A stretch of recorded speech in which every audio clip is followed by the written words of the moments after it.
자, 오늘부터 TCA가 시작됩니다. TCA. 전에도 광고 드렸듯이 저 혼자 멋있어 보이나요? 트루라이트 크리스찬 아카데미, 참빛 성경학교, 그렇게 이해하시면 되겠습니다. 그리고 그 첫 시간 첫 번째 주제를 로마서로 잡았습니다. 자, 오늘 새벽 오늘 함께한 묵상 말씀이 바로 로마서 15장이었습니다. 의도한 건 아니었는데 하나님 인도하시는 것 같아요. 자, 오늘 로마서 15장 말씀을 통하여서 우리가 알게 된 것이 무엇입니까? 열방을 향한 예수님의 계획, 열방이 주님을 찬양할 것이고 열방이 주님을 향한 소원을 품게 될 것이다. 이게 로마서가 이야기하고 있는 주요한 복음의 내용 중에 하나입니다. 자, 이제 앞으로 계속해서 우리 TCA 시간을 가지면서 그런 내용들을 살펴볼 건데, 오늘은 첫 번째 시간 서론의 시간이라고 할 수가 있습니다. 보통 저희가 신학교에서도 어떤 성경을 배울 때, 성서 신학을 할 때 첫 시간 서론 시간에는 무엇을 배우냐면 그 성경을 누가 썼느냐, 누구에게 썼느냐, 언제 썼느냐, 어떤 목적으로 썼느냐, 보통 그렇게 시작을 합니다. 오늘도 그런 이야기로, 그런 순서로 말씀을 진행하려고 합니다. 그런데 오늘 본문으로 삼은 말씀이 로마서 1장 1절에서 2절입니다. 그렇게 길지 않은 부분인데 그 1절과 2절 말씀 가운데 제가 앞서 말씀드린 그 모든 서론에 해당되는 부분들이 다 들어가 있습니다. 자, 누가 기록했는가, 누구에게 보냈는가, 어떤 목적으로 기록했는가. 1절에 다 나와 있죠. 누가 기록했습니까? 사도 바울이 기록했고, 누구에게 보냈습니까? 로마서니까 로마 교회, 로마에 있는 성도들에게 보낸 편지입니다. 어떤 목적으로 기록했을까요? 하나님의 복음을 증거하기 위해서, 전하기 위해서 기록한 것이 바로 로마서입니다. 자, 그렇다면 이런 이야기를 중심으로 오늘 서론의 이야기를 나눌 건데, 먼저 복음은 복음인데 어떤 복음이라고 오늘 증거하고 있습니까? 하나님의 복음이라고 이야기하고 있습니다. 자, 오늘 1절 말씀, 예수 그리스도의 종 바울은 사도로 부르심을 받아 하나님의 복음을 위하여 택정함을 입었으니, 그냥 복음이라고 하면 될 텐데 굳이 하나님의 복음이라고 이야기하는 것을 볼 수가 있습니다. 이유가 있다는 이야기겠죠. 자, 우리가 벌써 시간이 꽤 오래 지났는데 마가복음 말씀을 가지고 우리가 주일에 함께 말씀을 나눴던 적이 있습니다. 우리가 이제 대관을 하고 예배를 드리던 그 시절에, 그죠? 마가복음 가지고 함께 얘기를 나눴었죠. 마가복음 1장 1절을 가지고 굉장히 긴 시간 동안 말씀을 드렸는데, 마가복음 1장 1절이 어떻게 시작이 되었었죠? 하나님의 아들 예수 그리스도의 복음의 시작이라. 이 마가복음 네 복음서 중에서 제일 먼저 기록된 복음이 바로 마가복음입니다.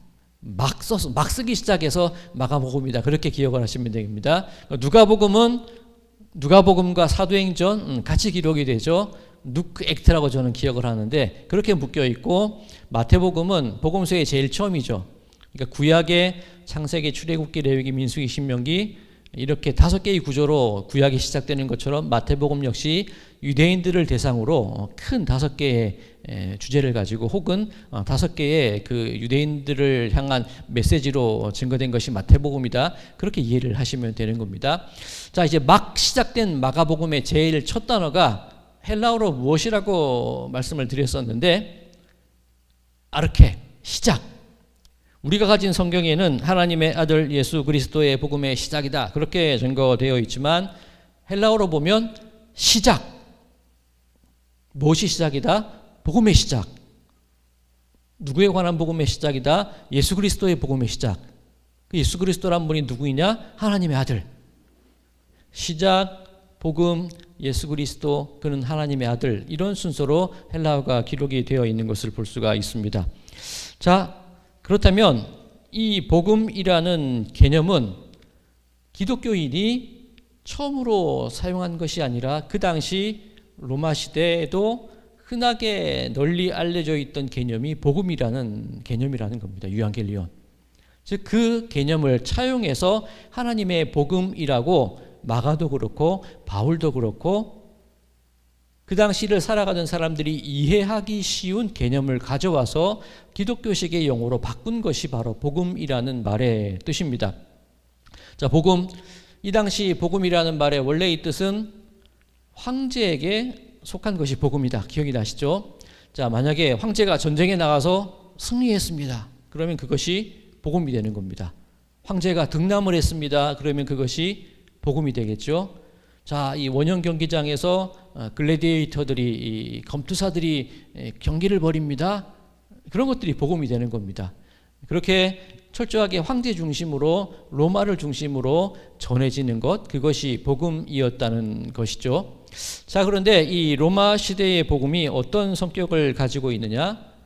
누구를 위한 복음이었죠? 제가 조금 전에 말씀을 드렸는데 철저히 로마가 중심이고 철저히 황제가 중심인 복음인 겁니다. 팍스 로마나라는 이야기를 들어보셨죠? 로마의 평화. 로마의 평화는 철저하게 로마의 중심입니다.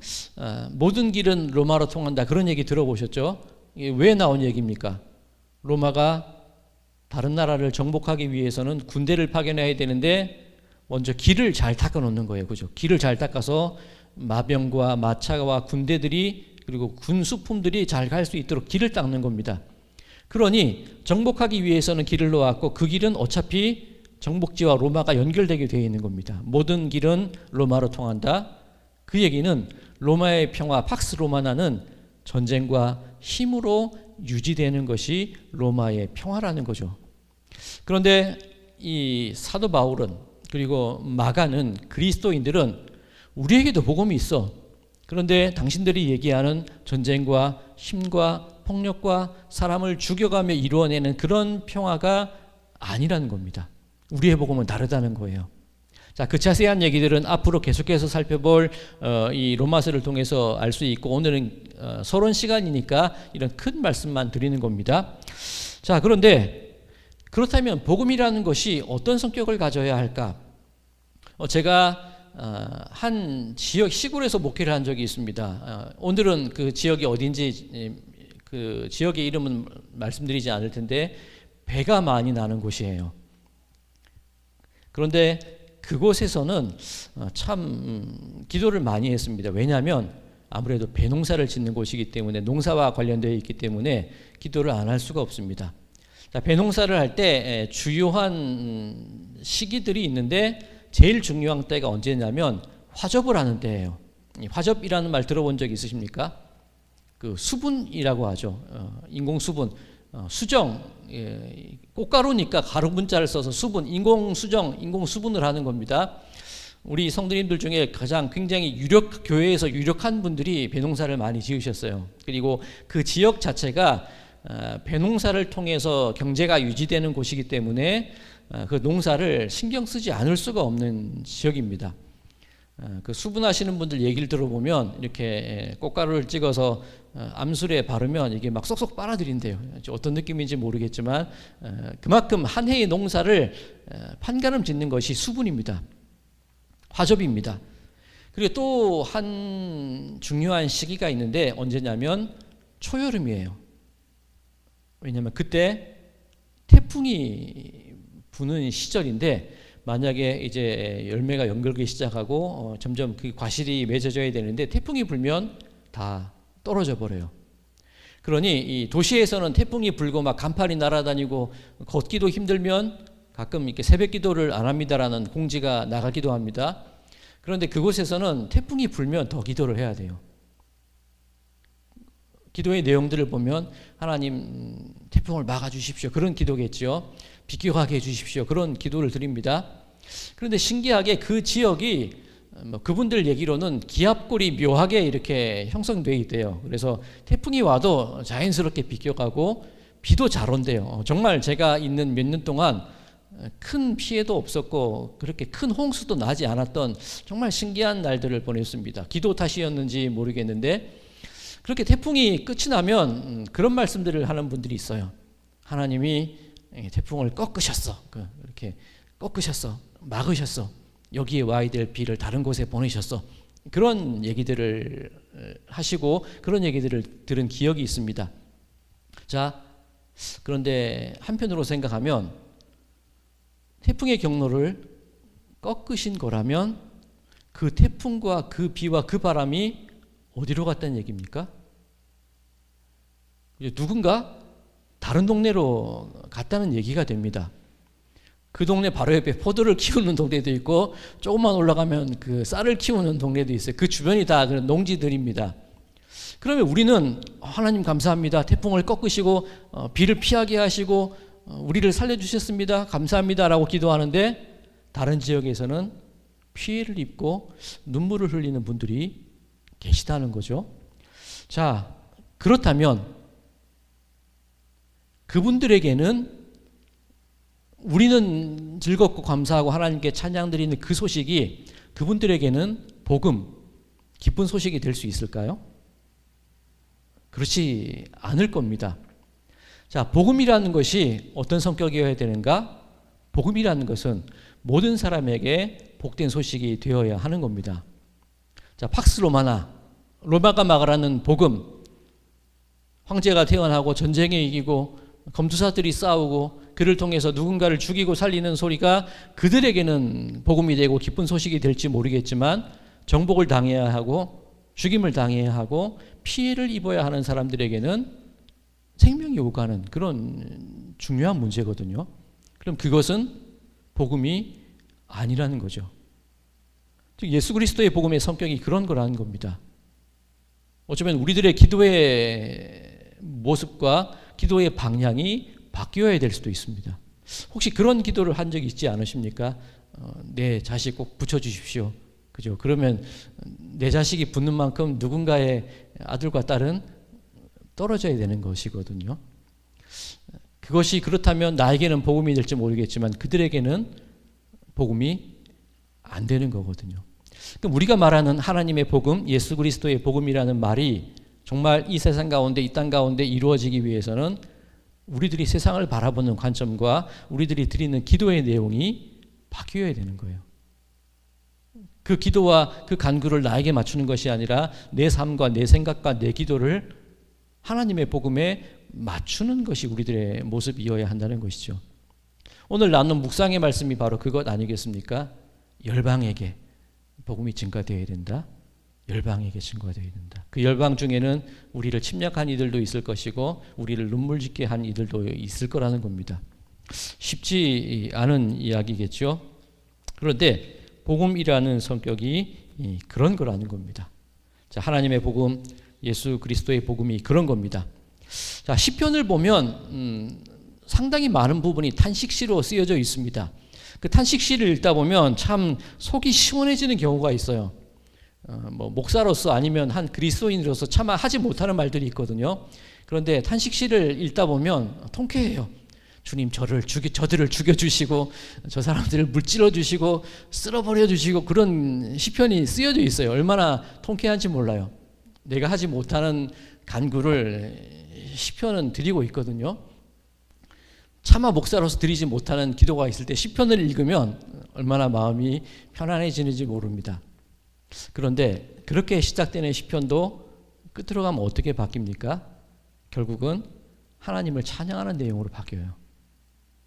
세계관과 세계를 바라보는 가치관과 시각이 점점 변화되는 거죠. 구약에서는 하나님이 무찌르시고 죽이시고 멸하시는 하나님의 모습이 보이지만 하나님이 바뀌었다는 게 아니에요. 예수 그리스도를 통해서 그 세계관이 확장되고 세계관이 변화되어지고 만민을 향한, 열방을 향한, 만국을 향한 그 구원의 선포가 이루어지는 것, 그것이 하나님의 복음, 예수 그리스도의 복음, 그 복음이 시작된다는 말씀입니다. 자, 이 복음이라는 말 속에 이처럼 어마어마한 이야기가 들어 있습니다. 자, 로마서가 말하는 복음, 앞으로 그런 내용을 한번 살펴보시자고요. 자, 이제 또 살펴봐야 될 두 번째 부분은 택정함을 입었으니라는 부분입니다. 우리 1절 마지막 절에 하나님의 복음을 위하여 택정함을 입었으니라는 구절이 있습니다. 다른 성경을 한번 찾아봤습니다. 이 세번역 성경을 찾아보니까 택정하다는 단어는 따로 세우셨다. 따로 세우심을 받았습니다. 라고 번역이 되어 있습니다. 공동 번역을 보니까 복음을 전하는 특별한 사명을 띈 사람입니다. 라고 고백을 합니다. 그리고 바울이 자기 자신을 사도라고 말하는데 사도라는 단어의 뜻이 어떤 뜻이냐면 보내심을 받은 사람이라는 뜻이 사도입니다. 그러면 특정하다, 따로 세우심을 받았다, 특별한 사명을 받았다, 보내심을 받았다, 이것이 같은 의미가 되겠죠. 자, 특정함을 받았다, 보내심을 받았다, 세움을 받았다, 이것이 어떤 의미일까요? 보통 이 이야기를 할 때, 이 특정이라는 단어를 설명할 때 요셉의 예를 드는 경우가 굉장히 많습니다. 요셉 꿈꾸는 자가 오는도다. 그 유명한 책도 오래전에 유행을 했었죠. 꿈꾸는 자가 오는도다. 요셉이 꿈을 꿉니다. 그 곡식단들이 자기의 곡식단에게 절을 하지요. 해와 달과 별이 절을 합니다. 그 형들과 부모님들이 자기한테 절을 한다는 겁니다. 요셉에게는 복음이 되는데 형제들한테는 그게 복음일까요? 이게 묘하게 기분이 나빠요. 그러니 이 형들이 이 괘씸하게 봐서 구덩이에 가둬버리죠. 이놈을 죽일까 살릴까 하다가 결국은 노예로 팔아버리게 됩니다. 보디발의 집에서, 그리고 감옥에서, 그리고 갖은 온갖 그런 누명과 억울함과 고생, 잊혀진 삶을 살아가는 것이 요셉의 일생이었습니다. 그리고 마침내 이 애굽의 총리가 되어서 7회의 흉년을 대비하고 그렇게 굉장히 유능한 관리로 지내게 되는데, 그때 흉년을 견디지 못해서 곡식이 떨어져서 형들이 찾아오게 되죠. 요셉이 형들을 따로 부릅니다. 형들이 요셉 앞에서 어떻게 하죠? 절을 하는 거예요. 그럼 그때 요셉이 꿈꾸었던 그 꿈이, 그 비전이, 그 소망이 이루어지는 겁니까? 그게 형들이 절함으로써 꿈과 소망이 이루어진 것이라면 요셉에게만 복음이 되는 거예요. 형들한테는 두려움이 되는 것이고 굴종이 되는 것이고 고통과 아픔이 되는 겁니다. 요셉을 그렇게 팔고 나서 요셉이 죽었다고 아버지에게 거짓말을 하고 나서 형들의 마음이 어땠을까? 그날로부터 그 아버지도 돌아가신 것 아닐까요? 살아도 산 게 아니야. 그런 삶을 살지 않으셨을까요? 그 모습을 바라보고 사는 겁니다. 그것이 형들에게는 형벌이었을 겁니다. 그렇게 살아와서 이제 요셉 앞에 무릎을 꿇고 절을 하는데 그것은 형들에게 복음이 아니죠. 자, 그런데 그때 요셉이 놀라운 고백을 한 가지 합니다. 창세기 45장 5절 말씀인데, 당신들이 나를 이곳에 팔았다고 해서 근심하지 마소서, 한탄하지 마소서. 하나님이 생명을 구원하시려고 나를 당신들보다 먼저 보내셨나이다. 하나님이 나를 이곳에 보내셨습니다. 이곳에 특별한 사명을 주어서 보내셨습니다. 나를 이곳에 세우셨습니다. 나를 택정하셨습니다. 이 말이 바로 택정하다는 말의 뜻입니다. 자, 제가 자주 드리는 말씀이 있죠. 우리는 결론을 가진 사람들이다. 아마 내일 묵상 말씀도 이 말씀을 또 드릴 거예요. 이 내용이 그런 내용이니까. 자, 결론이 주어져 있는데 그 주어진 결론을 내리기 위해서 나는 아무것도 하지 않고 그대로 가만히 있으면 그 결론까지 주어지는 것이 아닌 거죠. 1달란트 받고 2달란트 받고 5달란트 받은 사람들이 있는데 1달란트 받은 사람의 생각이 그겁니다. 그냥 묻어둬도 돼. 그러면 주인의 칭찬하실 거야? 그런데 2달란트, 5달란트 받은 사람들은 그 즉시로 나가서 열심히 장사하고 일을 하죠. 자, 결론이 주어졌다고 해서 그냥 마냥 가만히 있는 것이 우리들의 모습이 아니라는 겁니다. 때로는 요셉처럼 노예로 팔려갈 수도 있고 감옥에 갇힐 수도 있고 억울함을 당할 수도 있고 원통함과 답답함으로 인생을 보내야 할 수도 있습니다. 그런데 그 결론에 이르기까지 내가 만들어지고 내가 세워지고 내가 빚어지는 과정 속에서 내가 할 수 있는 고백이 무엇이냐면 하나님께서 생명을 구원하시기 위해서 이 때를 위해서 나를 택정하여 이곳에 세우셨습니다. 그 고백이 요셉의 꿈이 이루어지는 시간이고 요셉의 소망이 이루어지는 시간이라는 겁니다. 사도 바울이 나를 택정해서 이곳에 세우셨습니다라는 고백을 하기까지 그의 인생이 어떻습니까? 내가 열심을 낸다고 열심으로 살아왔는데 오히려 사람을 죽이고 그리스도를 핍박하는 일이었죠. 그런 길을 갈 수도 있는데 주님은 그를 눈멀게도 하시고 고난 가운데 처하게도 하시고 핍박 가운데 처하게도 하시고, 그래서 예수님이 나의 구주입니다라는 고백의 그 자리까지 어떻게든 끌고 오신다는 거예요. 택정이라는 과정이 바로 그런 의미입니다. 자, 초대교회가 세워져 가는 과정을 보면 내가 내 뜻으로 개척하고 세우는 교회는 없어요. 이런 표현이 맞는지 모르겠지만 개척당했던 것이 초대교회의 역사입니다.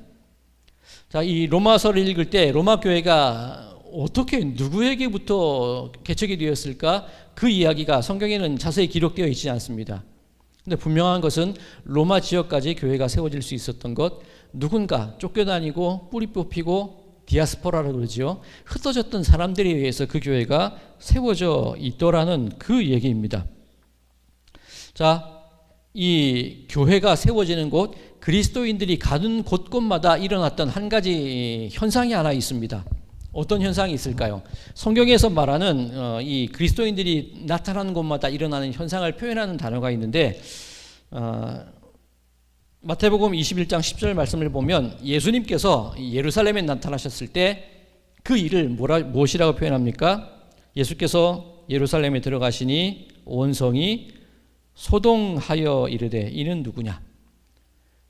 예수님이 나타나시는 곳마다 소동이 일어난다는 거예요. 마찬가지로 사도행전 17장 6절 말씀을 보면 소리질러 이르되 천하를 어지럽게 하던 이 사람들이 여기도 이르매 어지럽게 하다, 소동을 부리다. 바로 그 책이죠. 이게 이 데살로니가 지역에서 있었던 일입니다. 이 바울이 이 데살로니가 지역에서 설교를 하자, 복음을 전하자 시기하던 유대인들이 불량배를 풀어서 소동거리를 만듭니다. 그리고 오히려 저 소동케 하는 무리들이 여기까지 와서 소동하게 만듭니다라고 누명을 씌우는 장면이죠. 자, 그리스도인들은 가는 곳곳마다 소동을 일으키는 사람이라는 거예요. 이게 복음의 힘이라는 겁니다.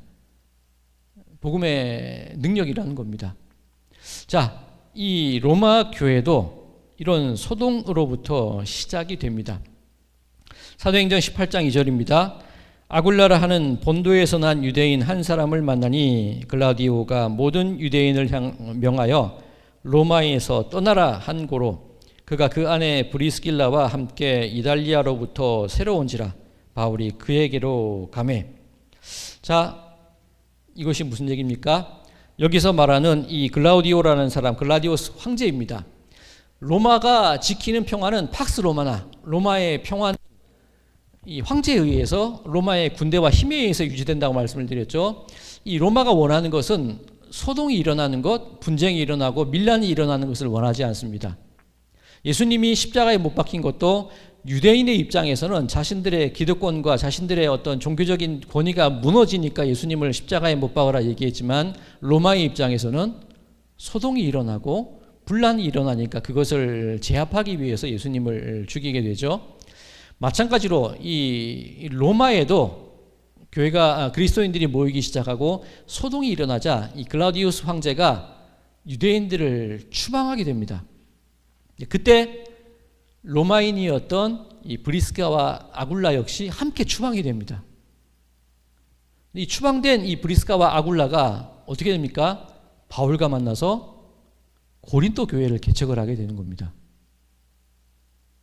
초대교회의 역사는 택정합을 입은 사람, 보내심을 입은 사람, 쫓겨난 사람, 그 사람들에 의해서, 여기저기 흩어진 사람들에 의해서 하나님께서 그들로 하여금 강제로 교회를 세우게 하신 놀라운 하나님의 개척의 역사였습니다. 내가 세우는 것이 아니고 내가 일으키는 것이 아니고 하나님께서 일으키시는 것이 교회라는 것입니다. 우리가 지금 경험하고 있는 것이 그겁니다. 저도 제 후배가 이렇게 교회에 몇 번 찾아왔었는데 좀 죄송합니다. 개척당했어. 그런 표현을 제가 씁니다. 우리들의 의지나 우리들의 처음부터 개척을 해야지 그런 마음은 아니었잖아요. 예배를 사모해서, 말씀을 사모해서 모이고 예배하고 말씀을 묵상하다 보니 교회가 세워져야겠다. 그러다 보니 많은 이들의 도움이 있었고 많은 이들의 기도가 있었고 그를 통해서 이 성전이 세워지게 된 겁니다. 우리들도 느끼고 있는 겁니다. 그렇다면 우리들 역시 택정을 받은 사람들이라고 할 수가 있겠죠. 자, 우리 성도 여러분, 성도님들, 여러분들은 하나님께서 택정하신 분임을 믿으십니까? 자, 이거 대답 잘 하셔야 됩니다. 자, 왜 그러냐면 여러분들이 살아가는 세상 속에 가정일 수도 있고 직장일 수도 있는데, 좀 죄송한 표현입니다만 또라이들이 꼭 하나씩 있죠. 우리 권사님 굉장히 긍정하시는데 꼭 있어요. 진상 부리는 사람들, 또라이들 꼭 있는데, 그들을 바라볼 때 어떻게 우리가 대해야 되냐? 하나님이 나를 택정하셔서 그곳에 세우셨다는 거예요. 하나님이 우리 가정에 내가 필요해서 보내셨고, 하나님께서 내 직장에 내가 필요해서 나를 보내셨고, 하나님께서 학교나 내가 몸담고 있는 그곳에 필요해서 보내셨다는 겁니다.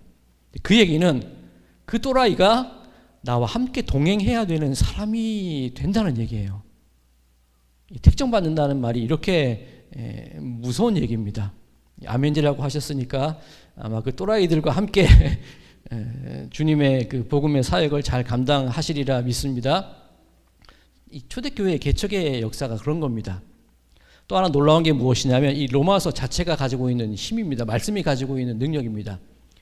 마틴 루터가 종교개혁을 했다라고 일컬어지고 있는데, 마틴 루터는 종교개혁을 하지 않았습니다. 그 로마 카톨릭 교회 내에서 면죄부를 팔고, 그죠? 죄는 하나님이 사해 주시는 것인데 그 면죄부를 팔고 로마 카톨릭이, 로마 교회가, 교황청이 부패해져 있을 때 이 마틴 루터가 그 마음 가운데 얼마나 힘들었겠습니까? 그때 비텐베르크 학교에서 성경을 가르쳤는데 로마서를 가르치고 로마서를 공부하면서 깨닫게 되는 겁니다. 솔라 피데, 오직 믿음으로만 하나님께 나갈 수 있고, 오직 믿음으로만 우리들의 죄가 사해지고, 오직 믿음으로만 우리가 살아갈 수 있습니다. 그것을 기록한 것이 비텐베르크 95개의 문항입니다. 이게 루터가 붙였다는 말이 보통 우리가 알고 있는데, 그것을 정확하게 드러나고 있는 문서는 없어요.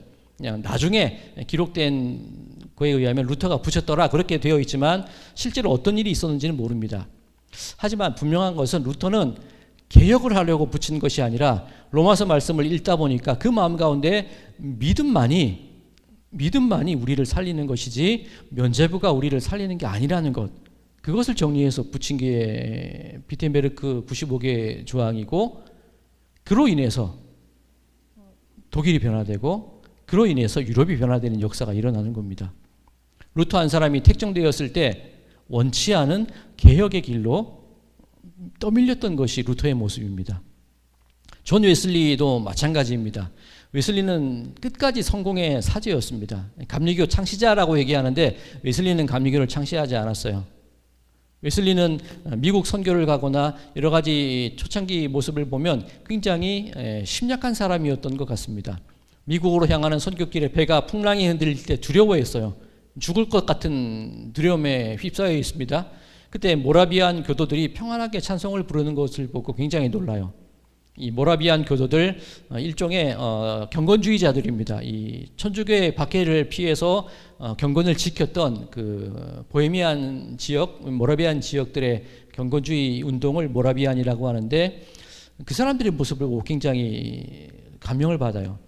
그리고 미국 선교에서 실패하고 선교사를 사임하고 다시금 영국으로 돌아오게 되죠.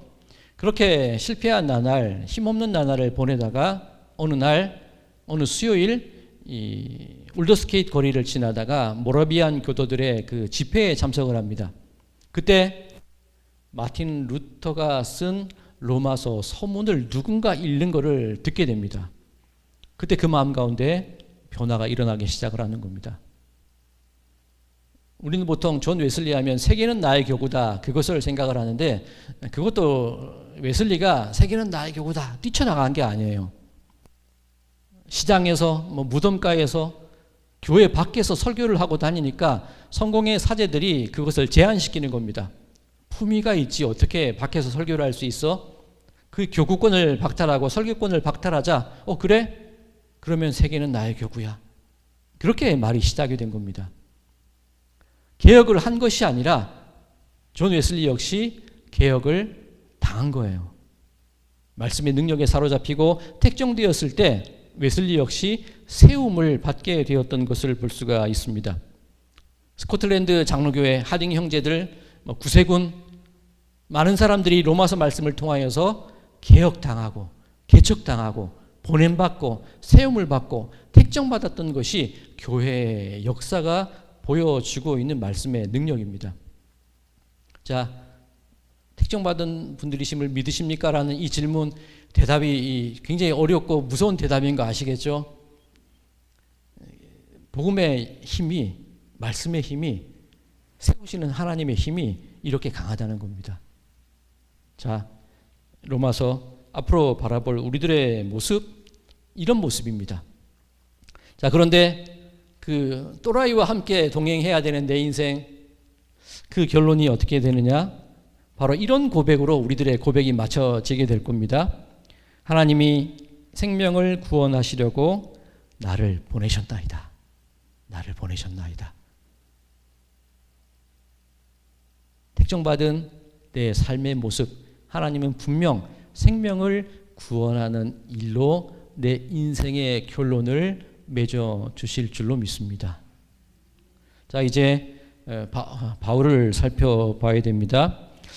아직도 살펴볼 것이 많은데 시간이 굉장히 많이 지났습니다. 로마서가 이렇게 위험한 책입니다. 자, 오늘 그럼 바울까지만 함께 살펴보도록 하겠습니다. 자, 바울의 원래 이름이 무엇이었죠? 사울. 사울이 언제 바울로 변화됩니까? 자, 제 질문의 의도를 이제 파악하신 것 같아요. 보통은 다메섹에서 변화되었다, 그렇게 얘기들을 합니다만 과연 그럴까요? 자, 바울 이름, 사도행전 9장 3절, 사울이 길을 가다가 다메섹에 가까이 이르더니 호련히 하늘로부터 빛이 그를 둘러 비추는지라. 이 부활하신 예수님을 만나는 장면이지요. 사울로 불립니다. 사도행전 9장 18절에서 19절입니다. 이제 사울의 눈이 띄어지는 장면입니다. 즉시 사울의 눈에서 비늘 같은 것이 벗어져 다시 보게 된지라. 여전히 사울입니다. 사도행전 9장 26절에서 27절입니다. 그렇게 변화된 사울이 이제 다메섹에서 주님의 이야기를 듣고 예루살렘에 있던 사도들과 교류를 하기 위해서 예루살렘을 찾아가요. 그때도 이렇게 되어 있죠. 사도행전 9장 26절입니다. 사울이 예루살렘에 가서 제자들을 사귀고자 하나 다 두려워하여 그가 제자됨을 믿지 아니하니. 여전히 사울입니다. 언제까지 사울로 남을까? 사도행전 11장 25절 26절입니다. 바나바가 사울을 찾으러 다소에 가서. 자, 사울이 다소에 갔던 적은 사울이 다메섹에서 변화됩니다. 그리고 그곳에서 주님에 대한 말씀을 듣고 예루살렘에 가서 사도들을 만나려고 했으나 사도들이 거절을 하지요. 아라비아 사막에서 말씀을 배우기도 하고 그 고향으로 낙향해서 오랫동안 머물러 있게 됩니다. 이 학자들에 따라서 거의 10몇 년 이상 고향에 머물러 있었다, 그렇게 해석하는 사람들도 있습니다. 그렇다면 사울은 여전히 10몇 년 동안 사울로 남아 있는 겁니다. 바나바가 사울을 다시금 교회로 이끌어오는 장면이 지금 사도행전 11장인데 여전히 사울입니다. 안디옥의 교회가 세워지고 세계를 향한 선교가 준비되는 그 시점에도 사울은 여전히 사울입니다. 사도행전 13장, 안디옥 교회에 선지자들과 교사들이 있으니 곧 바나바와 니게르라는 시므온과 구레네 사람 루기오와 분봉왕 헤롯의 젖동생 마나인과 및 사울이라. 이제 1차 선교단이 꾸려지게 되는데 여전히 사울입니다. 그리고 사울의 이름이 제일 끄트머리에 있어요. 아직은 교회 내에서 두각을 나타내지 못하는 그런 형편에 있죠. 자, 이제 이 사울이 1차 선교단에 함께 포함이 되어서 이 구브로 지역으로 떠나게 됩니다. 바나바의 고향으로 가서 선교 여행을 시작을 하게 되지요. 사도행전 13장입니다.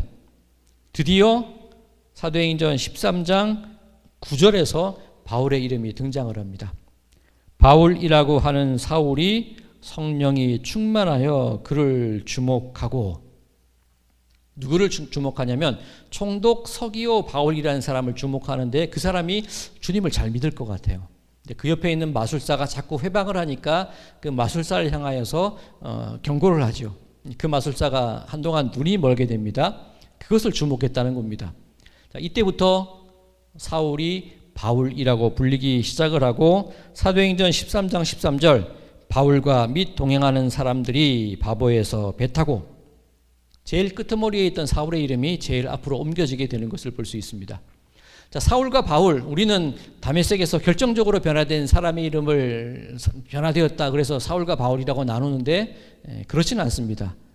유대식 이름이 사울이고 헬라식 이름이 바울인 거예요. 어떤 회심의 계기로 이름이 바뀐 것이 아니라 그가 서 있는 자리에 따라서 그가 만나는 사람에 맞추어서 자신을 변화시킨 것이 바울, 그 모습이라는 겁니다. 내가 미련한 사람 앞에서는 미련한 척을 하고 미련한 사람같이 대하고, 믿지 않는 사람들에게는 그들에게 눈높이를 맞춰주고, 그것이 바울이었죠. 왜? 한 사람의 생명이라도 더 얻기 위해서 그렇게 한다는 겁니다. 자, 2018년에 팀 켈러 목사님이 우리나라에 와서 강연을 한 적이 있습니다. 팀 켈러 굉장히 유명한 목사님인데, 그때 주제가 포스트 모던 시대의 선교라는 주제입니다. 근데 팀 켈러 목사님이 굉장히 첫 번째 날 강연에서 강조했던 것이 무엇이냐면, 이 포스트 모던 시대에 교회들이 문제가 있다는 거예요. 뭐냐면 너무 우리들만 쓰는 용어로 얘기를 한다는 겁니다. 세상 사람들이 알아듣지 못하는 우리끼리 쓰는 말들로만 얘기한다는 겁니다. 저도 그렇거든요. 아무래도 만나는 분들이 대부분 성도님들이시다 보니까 용어 자체가, 그죠, 거룩의 용어 아니면 교회에서 익숙한 얘기들로 대화를 하고 있더라는 겁니다. 그렇게 얘기해서는 세상 사람들에게 받아들여지지 않는다는 겁니다. 말부터 바꾸라고 팀 켈러 목사님이 강연을 하셨어요. 제가 아는 장로님이 한 분 계신데, 우리 교회 장로님 한 분 해봐야 우리 장로님이신데, 대화를 할 때 장로님께서는 그런 표현을 쓰십니다. 일요일이라는 표현을 쓰세요. 그렇게 쓰시죠. 제가 어떤 이유로 그런 표현을 쓰시게 됐는지는 저는 잘 자세한 이유는 모릅니다만, 저는 굉장히 그 모습을 좋게 바라봅니다. 저도 교회 다니지 않는 사람들과 얘기할 때는 일요일이라는 단어를 쓰고, 저희 아이들과 대화할 때도 일요일이라는 단어를 써요. 왜냐하면 저희 아이들이 살아갈 시대에는 주일이라는 단어보다는 일요일이라는 단어가 더욱더 흔히 쓰는 단어가 될 것 같고, 그리고 만약에 이 주일이 거룩한 날이라고, 성별된 날이라고 말한다면 우리들에게는 일주일이 다 주일이에요. 굳이 토요일 다음 월요일 전날만 주일이 아니라 우리들에게는 일주일 모두가 주일인 겁니다. 그런데 굳이 그 한 날 예배드리는 그날만 거룩하다고 생각해서 주일이라고 말하는 것, 그것이 사람들과의 대화와 소통을 방해한다면 과감히 그냥 일요일이라고 기꺼이 말할 의향이 있다는 겁니다. 바울이라는 이름, 사울이라는 이름, 어떤 종교적인 어떤 내가 변화되고 내가 회심하고 그런 하나님을 향한 감격의 마음 물론 있겠지만, 가장 중요한 것은 사람들을 대하기 쉬운 자세로서 다가가는 것이 바울 또는 사울이었다는 겁니다. 이곳에 계신 분들, 택정합을 입어 세상에 나가고 그 또라이들과 만나고 대화를 하게 될 때 언제까지 우리들의 언어와 우리들의 익숙한 것들로만 그들을 이끌어 오시려고 하시겠습니까? 때로는 그분들에게 맞추어서 그분들이 듣기 편한 이야기와 용어들과 대화를 함으로써 그들에게 그 방법으로 복음을 전해야 할 때도 이제 되지 않았을까요? 바울이 우리에게 전해주는 것이 바로 그런 교훈인 줄로 믿습니다. 자, 오늘 이 로마서 서론 1절만 가지고 말씀을 드렸는데 너무나 많은 우리들이 행하고 우리들이 책임지고 우리들이 담당해야 될 일들이 있는 것을 발견하게 됩니다. 바라기는 우리 성도님들의 삶 속에서 나는 택정함을 입은 사람이야. 나는 모든 이들에게 생명이 되는 복음을 기도하고 복음을 증거해야겠어. 그 길 속에서 누구라도 그 사람들의 마음속에 스며들 수 있는, 때로는 내가 쓰기 싫어하는 말일 수도 있고 때로는 거리끼는 말이 될 수도 있지만 우리들의 정체성이 흔들리지 않는 범위라면 얼마든지 마음을 열어놓을 준비가 돼 있어 그런 자세가 우리 그리스도인들의 모습이 되어야 할 줄로 믿습니다. 그 모습으로 하나님의 세우심을 받은 자로 택정함을 입은 자들로서 세상 속에서 복음을 증거하며 나아가시는 우리 모든 분들의 삶이 되시기를 주님의 이름으로 간절히 축원드립니다.